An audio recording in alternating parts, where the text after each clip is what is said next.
this edition of ReExamined Reads, we take a look at Imzadi, a next-generation Star Trek novel by Peter David.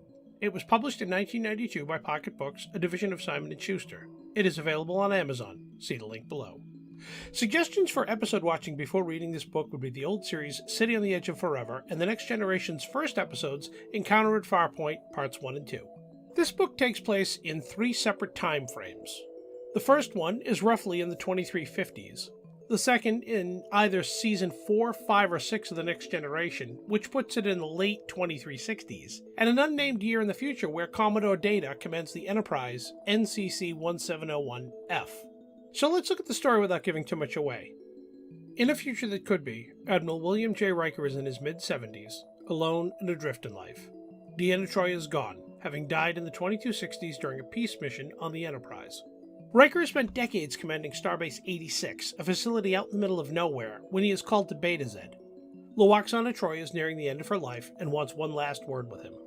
Captain Wesley Crusher and the USS Hood take Riker to his meeting with Lwaxana. During that visit, the Admiral makes a discovery that has ramifications to Deanna, the timeline, and his own personal history. Upon returning to Starbase 86, he commandeers the USS Chance and makes a mad dash for the Guardian of Forever to go back and save Deanna. Commodore Data and the crew of the Enterprise F must do what they can, even if it means killing the counselor in the past, to stop him. The 2250s part of this book chronicles a young Riker leaving the USS Fortuna and awaiting reassignment as first officer under Captain DeSoto of the USS Hood.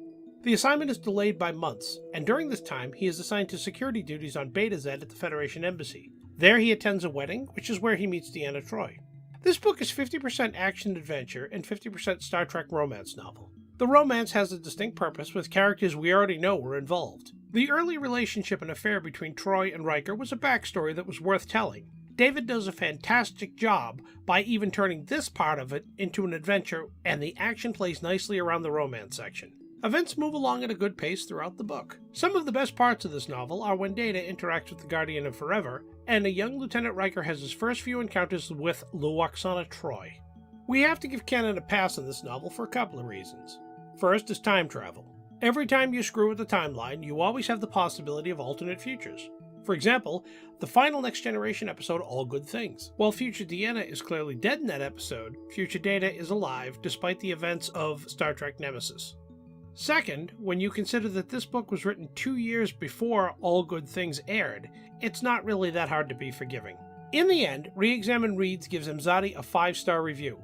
It is, in our opinion, one of the best novels ever written for Star Trek, and especially for the Next Generation.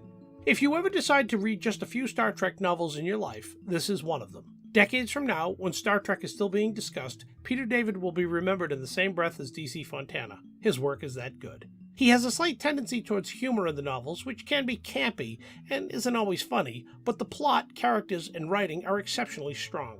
Peter David is the author of far too many books, both Star Trek and non, to list here. Google his name for a complete list. In conclusion, if you haven't read Imzadi, when we're done here, go and do so. If you haven't read it in years, pick it up again. It's worth another look. Keep the discussion going. Leave your thoughts and comments on this book below.